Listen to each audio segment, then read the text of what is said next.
학생들에게 나는 뭐뭐 한다, 고로 존재한다, 괄호를 채워보라는 질문을 던졌습니다. 학생들은 상당히 곤혹스러운 표정을 지었다고 합니다. 당연하지요.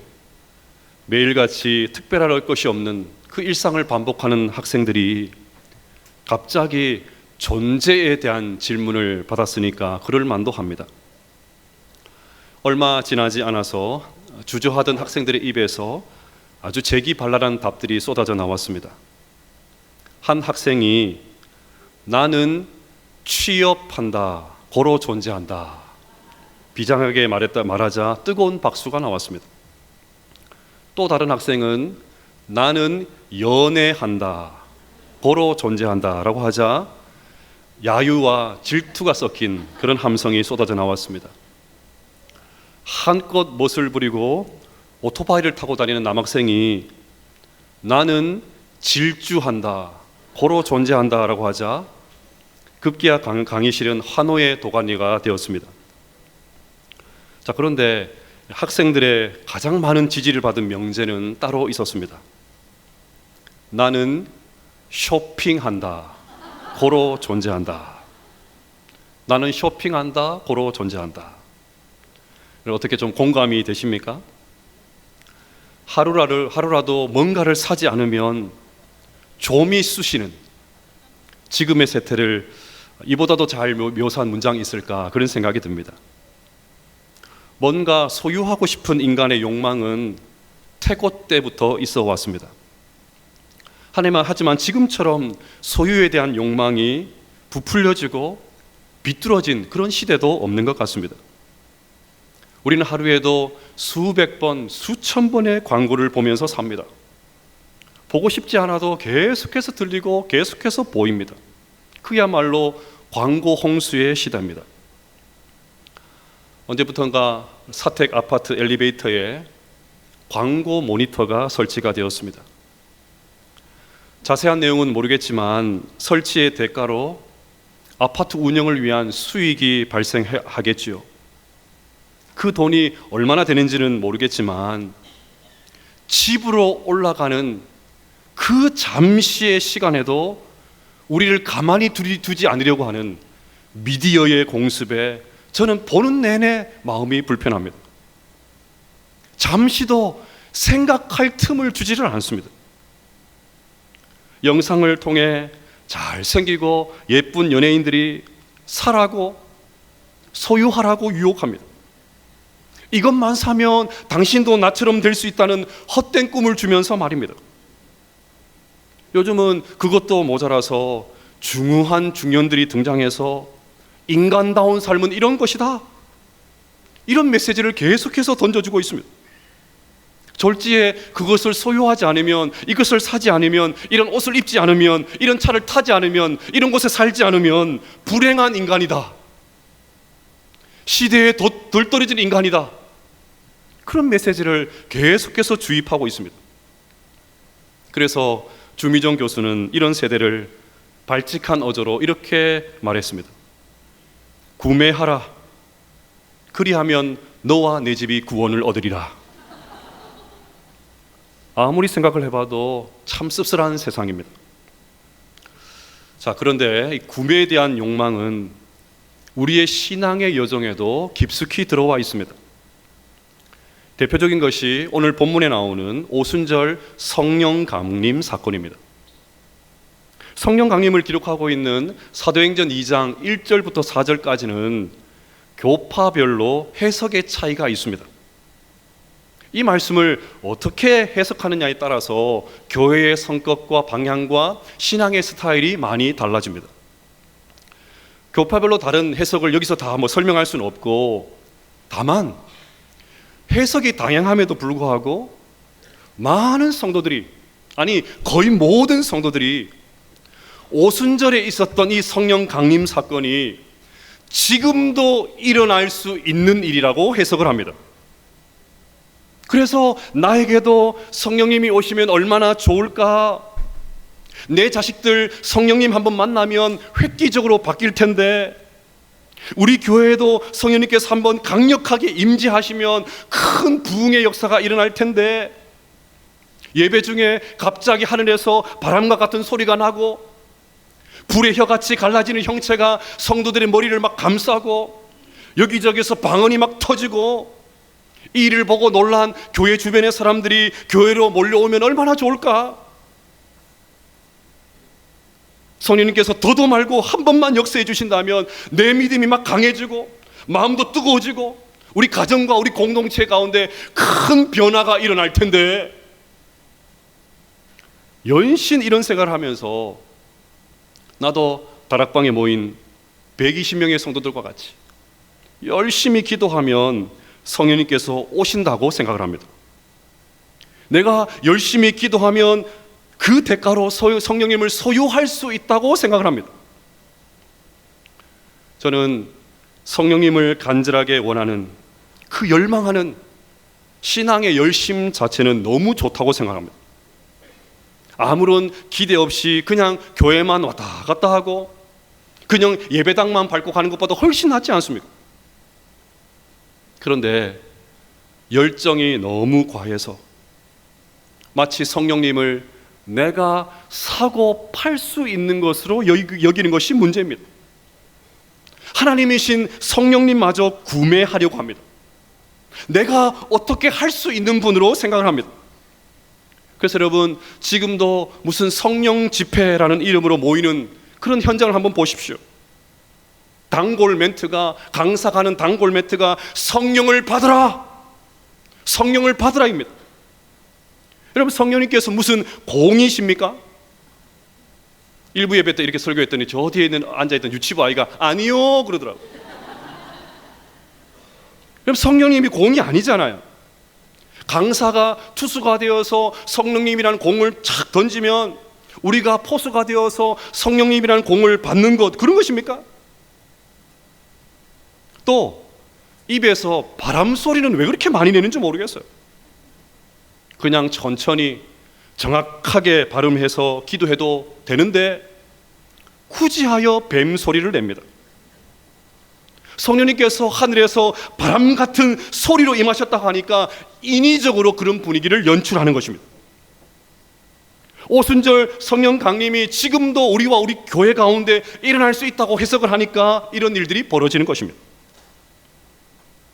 오늘 깔끔하게 해석을 해드리겠습니다. 2000년 전에 있었던, 그때 일어났던 오순절 성령 강림은 그때 이후로 지금까지 한 번도 반복된 일이 없습니다. 그리고 앞으로도 다시 일어나지 않을 것입니다. 아니, 일어나지 않습니다. 오늘 본문에 기록된 오순절 성령 강림은 이때만 있었던 유일무이한 사건입니다. 그러니 우리가 정말 기도해야 되는 것은 성령님 오시옵소서, 성령님 오시옵소서, 성령님 내 심령 가운데 오시옵소서, 그런 기도가 아닙니다. 오순절 성령 강림이 무엇을 의미하는지 나로 알게 하여 주시옵소서. 그리고 그것이 내 삶의 현장 가운데, 나의 신앙의 여정 가운데, 일평생 하나님을 섬기는 그 현장 가운데 구체적인 모습으로 나타나게 하여 주시옵소서. 그 기도를 하셔야 돼요. 자, 그래서 오늘은 이 두 가지를 살펴보면서 말씀을 전하도록 하겠습니다. 먼저 성령 강림의 의미를 보겠습니다. 우리 1절 말씀을 같이 한번 읽어보십시다. 시작. 오순절 날이 이미 이르매 그들이 다 같이 한 곳에 모였더니. 아멘. 오순절 날에 그들은 지난주에 살펴본 대로 다락방에 모인 120명 정도의 성도들입니다. 다 같이 한 곳에 모였다고 했는데 여느 때와 마찬가지로 마가의 어머니 마리아의 다락방에 모였을 것입니다. 여기서 중요한 것은 그들이 오순절에 모였다는 것입니다. 지금도 조금 복잡할 수 있는데 중요한 것이니까 좀 정신을 차리고 따라오시면 좋겠습니다. 예수님은 6월절에 돌아가셨습니다. 언제 돌아가셨다고요? 6월절에 돌아가셨습니다. 6월절에 돌아가신 예수님은 사흘 만에 부활하셨습니다. 그리고 제자들과 40일 동안 함께 계시다가 승천하셨습니다. 그러면 며칠이 지난 것입니까? 43일이 지났죠. 그리고 다시 7일이 지났습니다. 그러면 50일이 되죠. 6월절로부터 50일이 지난 날, 이때 절기를 지킨다고 해서 오순절이라고 합니다. 자, 그런데 오순절은 보리 추수를 끝내는 절기이기 때문에 맥추절이라고 부르기도 합니다. 또 밀추수를 시작하는 시기이기 때문에 초실절이라고 부르기도 합니다. 또 그리고 6월절로부터 7번의 안식일, 77에 49, 7번의 안식일이 지난 후에 지킨다고 해서 77절이라고 부르기도 합니다. 자, 그래서 성경에서 오순절, 맥추절, 초실절, 77절 이런 말이 나오면 같은 날이구나 생각하시면 됩니다. 자, 여기서 성령님께서 보리와 밀을 추수해서 하나님 앞에 감사하는 절기인 오순절에 오셨다는 것이 중요합니다. 성령님께서 그때 오셨어요. 엄밀히 말해서 120명의 성도들이 모여서 간절하게 기도했기 때문에 성령님께서 오신 것이 아닙니다. 성령님께서 기도하는 공동체를 중요하게 여기신 것은 맞지만 성령님께서 뭔가 의도를 가지고 전해주고 싶은 메시지가 있었기 때문에 다른 날이 아니라 오순절날 이 땅 가운데 오신 것입니다. 자, 그러면 그게 뭘까요? 열심히 농사를 지어서 보리와 밀을 추수하는 것처럼 이제는 하나님께서 이 땅의 교회를 통해서, 이 땅의 당신의 백성들을 통해서 영적인 추수를 하시겠다는 것입니다. 성령님께서 성도와 교회를 새롭게 하시겠다는 것입니다. 성도와 교회를 통해 새 창조의 역사를 일으키시겠다는 것입니다. 그 옛날 에덴 동산에서 아담과 하와가 실패해서 무산된 그 하나님 나라의 일을 성령으로 새롭게 된, 새 창조된 성도와 교회를 통해서 이루시겠다는 것입니다. 한마디로 성령님은 새 창조의 역사를 이루기 위해서 오순절날 이 땅 가운데 오신 것입니다. 이어지는 성령님께서 오실 때 일어난 현상도 이런 창조의 관점에서 이해를 해야 됩니다. 2절 말씀을 같이 한번 읽어보도록 하겠습니다. 시작. 호련히 하늘로부터 급하고 강한 바람 같은 소리가 있어 그들의 앉은 온 집에 가득하며. 아멘. 성령님께서 오실 때 바람 같은 소리로 임하셨습니다. 공교롭게도 성령이라는 단어와 바람이라는 단어가 같은 단어입니다. 우리는 이 구절을 읽어도 구약의 다른 성경이 전혀 떠오르지 않아요. 우리는 이 말씀을 아무리 읽어도 구약 성경에 연상되지 않습니다.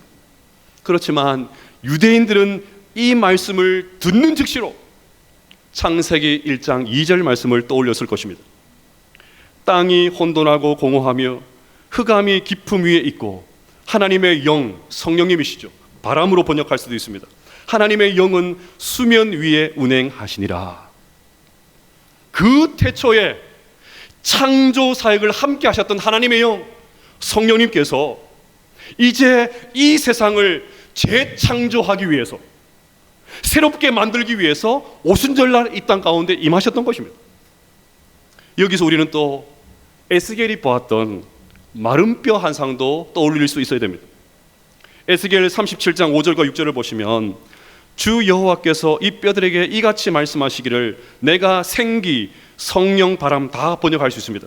내가 생기를 너희에게 들어가게 하리니 너희가 살아나리라. 너희 위에 힘줄을 두고 살을 입히고 가죽으로 덮고 너희 속에 생기를 넣으리니 너희가 살아나리라. 또 내가 여호와인 줄을 너희가 알리라 하셨다 하라. 소녀님께서 에스겔 골짜기에 쌓여있던 그 뼈들을, 그 죽어있던 뼈들을 다 살려내셨던 것처럼 오순절날 임하셨던 그 성령님께서 새로운 인간을 창조하시기 위해서 이 땅 가운데 임하셨다는 것입니다.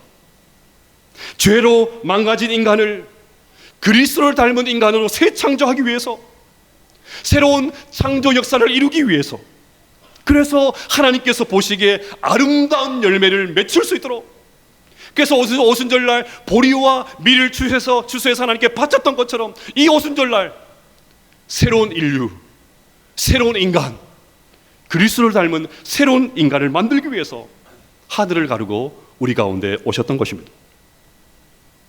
이제 3절을 보겠습니다. 마치 불의 혀처럼 갈라지는 것들이 그들에게 보여 각 사람 위에 하나씩 임하여 있더니, 성령님께서 마치 불의 혀처럼 갈라지는 모습을 함으로 이 땅 가운데 임하셨습니다. 여러분, 바람의 화염이 솟구쳐서 올라오는 한번 장면을 한번 떠올려 보십시오. 바람이 불을 확 불어가지고 그냥 올라오는 그런 모습을 한번 연상해 보십시오. 새 시대의 출발을, 온 인류의 새로운 시작을 알리는 장치로 손색이 없지 않습니까? 저는 이 부분을 묵상하면서 하나님께서 폭죽을 터뜨리시는 것 같았습니다. 하나님께서 불꽃 축제를 준비하신 것입니다. 캄캄한 어둠의 시대가 사라지고 이제는 성령 안에서 새로운 시대가 열릴 거야. 새 시대가 활짝 열렸다는 것을 하나님께서 불로 임하시면서 보여주셨던 것입니다. 자, 그런데 여기서 중요한 것은 바람과 같이 불과 같이 임하신 성령님께서 각 사람 위에 하나씩 임하셨습니다. 한 사람도 빠짐없이 성령을 받았다는 말입니다. 이것만이 아닙니다. 4절을 보십시오. 그들이 다 성령의 충만함을 받고, 공동체 전체가 성령을 받았습니다. 그러니 여러분, 성령 강림은 반복해서 여러 번 일어나는 일이 아닙니다. 예수님의 십자가 사건이 유일한 것처럼 오순절 성령 강림 사건은 이미 일어난 유일한 사건입니다. 자, 그러면 당장의 질문이 생기죠. 그거는 다락방에 모여 있었던 120명 성도에게나 해당되는 거고 내가 성령 받았다는 것을 어떻게 알 수 있냐? 이런 질문이 생깁니다. 이 질문에 대해서는 고린도전서 12장 3절 말씀으로 대답을 대신하겠습니다. 우리 같이 한번 읽어볼까요? 시작. 그러므로 내가 너희에게 알리노니 하나님의 영으로 말하는 자는 누구든지 예수를 저주할 자라 하지 아니하고 또 성령으로 아니하고는 누구든지 예수를 주시라 할 수 없느니라. 아멘. 여러분에게 묻겠습니다. 여러분 인생에 주님께서 여러분의 인생의 주인이십니까? 어찌하여 대답이 이렇게 약하십니까? 다시요. 예수님께서 여러분의 인생 주인 맞습니까? 네. 확실하십니까? 네. 쉽게 대답을 하시는데 생각을 해보면 쉽게 말할 수 있는 말이 아닙니다. 여러분, 예수님께서 나의 죄를 위해서 십자가에 못 박히신 것 보셨습니까? 본 적 있으세요? 예수님께서 사망 권세를 깨시고 부활하신 것 목격하셨습니까? 예수님의 제자들처럼 40일 동안 함께 하시고 승천하시는 예수님의 제자들처럼 보셨습니까? 우리 모두는 아무도 보지 못했어요. 아무도 그 현장에 있지 않았습니다. 그런데도 예수님을 나의 구주, 나의 하나님을 우리는 믿습니다. 그것도 아주 세게 믿습니다.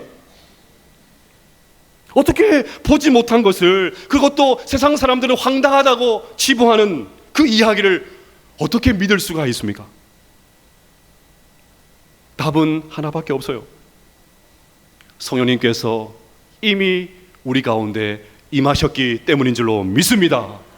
그래서 사도 바울은 힘주어 말씀합니다. 성령으로 아니하고는 누구든지 예수를 주시라 할 수 없느니라.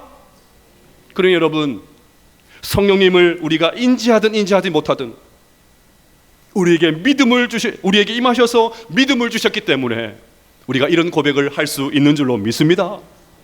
그러니 급하고 강한 바람 소리를 같은 소리를 듣지 못한다 하더라도, 불의 혀같이 갈라지는 것을 보지 못했다 하더라도 우리는 이미 성령 받은 하나님의 백성이 된 줄로 믿습니다. 뭐 대단한 간증이 없어도, 사람들이 혹할 만한 드라마틱한 경험이 없어도 예수님을 주로 고백하는 우리는 이미 성령 받은 하나님의 백성인 줄로 믿습니다. 그렇지 않고는 이 시간 이 자리에 앉아 있을 수가 없는 거예요.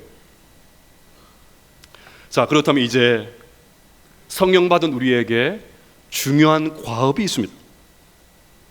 새 창조의 역사를 이루기 위해서 성령님께서 오셨다면 성령 받은 우리의 삶에 하나님께서 원하시는 새 창조의 역사가 보여야 됩니다. 여러분, 성령 충만은 다른 게 아닙니다. 성령님께서 들어왔다가 나갔다가 어떨 땐 들어오시고 어떨 땐 나가시고, 그래서 뭐 성령 충만하면 외부에서 어떤 기운이 내게 들어오고 그런 게 성령 충만이 아닙니다. 한 번 오신 성령님은 절대로 우리를 떠나지 않으십니다. 내 안에 계신 성령님, 이미 계신 성령님과 깊은 교제를 나누는 것이 성령 충만입니다. 그래서 성령 하나님의 인도하시는 것에 철저하게 순복하며 사는 것이 성령 충만입니다. 성령의 열매가 가득하게 맺히는 것, 그것이 바로 성령 충만입니다. 저는 오늘 그것을 성령 받은 사람들에게 일어난 소위 방언이라고 말하는 것을 통해서 말씀드리겠습니다. 우리 4절 말씀을 같이 한번 읽어보겠습니다. 시작. 그들이 다 성령의 충만함을 받고 다른 언어들로 말하기를 시작하니라. 아멘. 성령 사역을 중요하게 생각하는 오순절 계통의 교파에서는 이 구절을 굉장하게 중요하게 생각을 합니다. 방언을 천사의 언어다, 하늘의 언어다라고 절대시하면서 성령 받은 사람은 반드시 방언을 해야 된다고 가르칩니다. 방언을 하지 못하면 뭔가 믿음의 결격이 있는 것처럼, 뭔가 부족한 것처럼 여깁니다. 근데 여러분, 지금 성령 받은 120명의 성도들의 입에서 나온 것은 우리가 흔히 알고 있는 방언이 아니었습니다. 그들은 다른 언어들을 말했습니다. 다른 언어. 다른 언어의 실체가 5절부터 8절에 나옵니다. 그때에 경건한 유대인들이 천하 각국으로부터 와서 예루살렘에 머물러 있더니 이 소리가 나매 큰 무리가 모여 각각 자기의 방언으로 제자들이 말하는 것을 듣고 소동하여 다 놀라 신기하게 여겨 이르되, 보라, 이 말하는 사람들이 다 갈릴리 사람이 아니냐? 우리가 우리 각 사람이 난 곳 방언으로 듣게 되는 것이 어찌 됨이냐? 여러분, 디아스포라 유대인이라는 말을 들어보셨지요?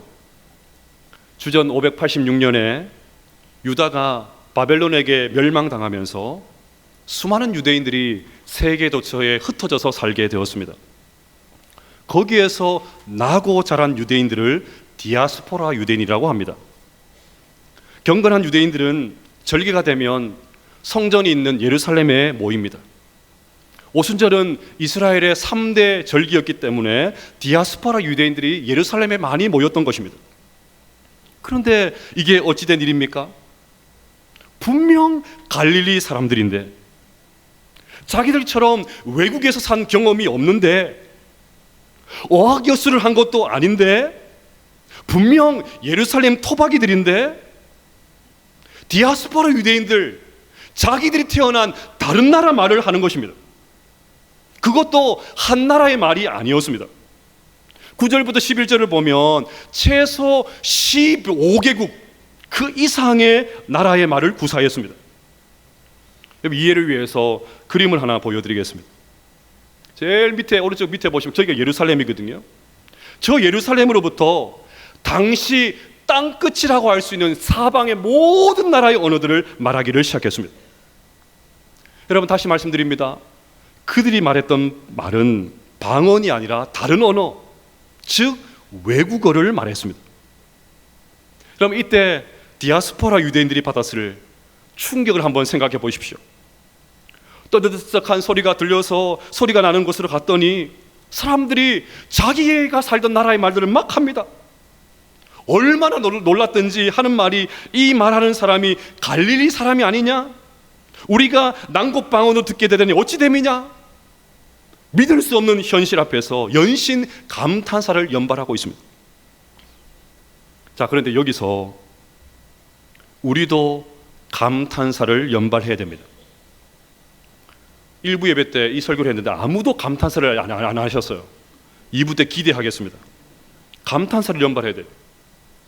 성령님께서 오셔서 가장 먼저 하신 일은 사람들 사이에 의사소통의 길을 열어주신 것입니다. 진정성이 1도 느껴지지 않습니다. 다시요. 성령님께서 오셔서 가장 먼저 하신 일은 사람들 사이에 의사소통의 길을 열어주신 것입니다.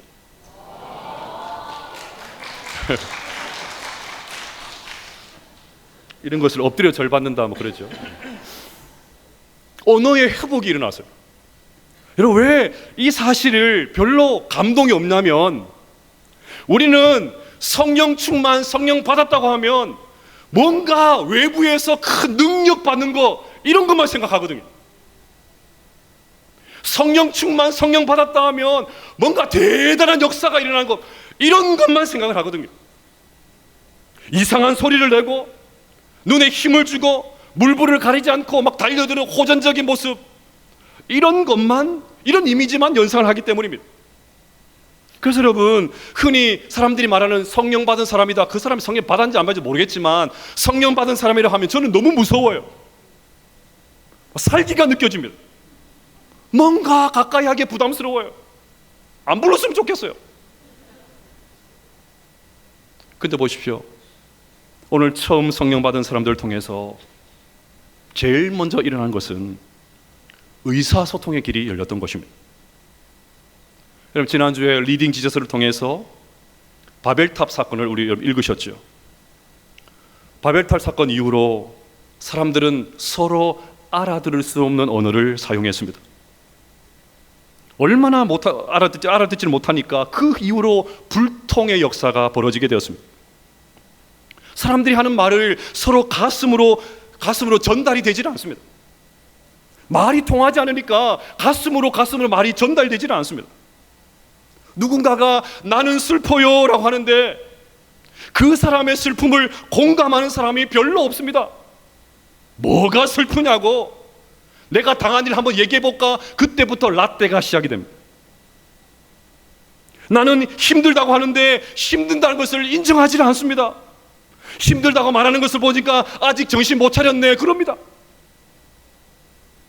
의사소통이 안 되는 거예요. 지난주에 저희 큰아들이 생애 첫 알바를 했습니다. 재수 끝내고 단기 알바를 했어요. 호기롭게 시작을 했는데 자신만만해서 가더라고요. 여러분, 돈 버는 게 쉽습니까? 소위 말해서 멘탈이 나갔어요. 그러면 저 퇴근하기 전에 저희 아내에게 전화를 해가지고, 지 엄마한테 전화를 해가지고 막 어리광을 피웁니다. 그랬더니 스피커폰으로 통화를 하는데 대뜸 아빠 돈 벌기 힘들어요 그럽니다. 돈 벌기 힘들어요. 그래서 제가 그래 힘들지, 고생이 많아, 처음 하는 일이라서 그래, 그래도 좋은 경험이니까 사장님께 누가 되지 않도록 최선을 다하거라, 이렇게 말했으면 얼마나 좋았겠습니까?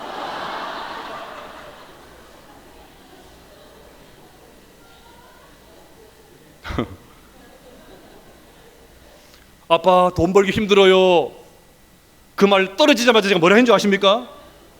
그래 앞으로 돈 아껴 써라. 아빠 맞습니까?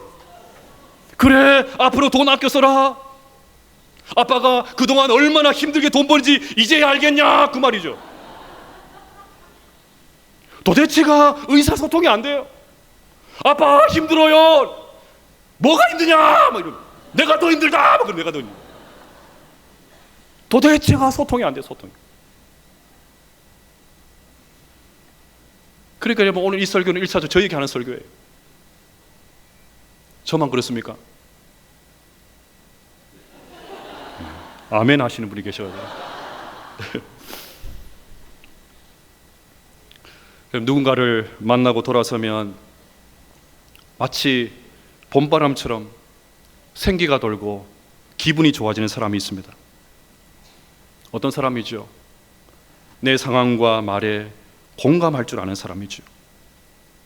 나의 말에 함께 교감해주고 함께 기뻐해주고 함께 슬퍼해주는 사람을 만나면 그렇게 기분이 좋아집니다. 몇 번이고 다시 만나고 싶습니다. 하지만 만나면 늘 자기 말만 하는 사람이 있습니다. 자기 생각을 굽히지 않는 사람이 있어요.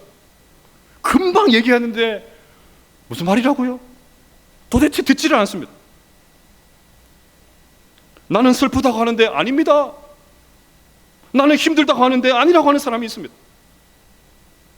그런 사람을 만난 후에는 너무 씁쓸하죠. 왠지 모를 불쾌감이 오랫동안 마음 남기 마련입니다. 사랑하는 여러분, 성령님께서 강림하시자 120명의 성도들의 입에서 평소와는 다른 말, 다른 언어가 튀어나왔습니다.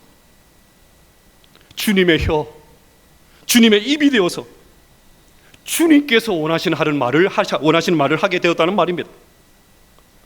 여러분, 우리가 설교를 듣고 큐티를 하고 리딩 지저스 성경 통독을 하고 양육 훈련을 받는 것은 더 많은 지식을 머리에 채우기 위해서가 아닙니다. 그 말씀을 통해서 주님의 마음을 우리 마음 가운데 채우기 위해서 하는 것이지요. 주님의 마음으로 가득한 주님의 혀가 되어서, 주님의 입이 되어서 다른 사람의 생명을 살리는 다른 언어를 말하기 위해서 하는 것입니다. 그러니 여러분, 성령님 오시옵소서, 강력하게 임하시옵소서, 그런 기도할 필요가 없습니다. 우리의 기도의 언어가 달라져야 돼요. 하나님, 이미 내 안에 오신 그 성령님, 그 성령님의 인도하심 앞에 순복하며 살게 하여 주시옵소서. 그리하여 나의 입과 나의 혀가 달라지게 하여 주시옵소서. 그동안에는 그 사람의 말에 전혀 공감하지 못하고 살았는데 이제는 그 사람이 어떤 말을 해도 공감해주고 교감해주고 이해해주고 고개를 끄덕여주면서 그 사람을 살리는 생명의 언어, 다른 언어를 말할 수 있는 성령의 사람이 되게 하여 주시옵소서. 그 기도를 하셔야 됩니다. 사랑하는 여러분, 성령님께서 새 창조의 역사를 이루기 위해서 이미 우리 가운데 임하신 줄로 믿습니다. 그러니 성령 받은 우리의 입술을 통해서 여러분의 입술이, 여러분의 언어가 다른 언어, 다른 입술이 되셔서 여러분을 통해서 생명이 살아나는 놀라운 역사가 일어나게 되시기를 주님의 이름으로 축복합니다.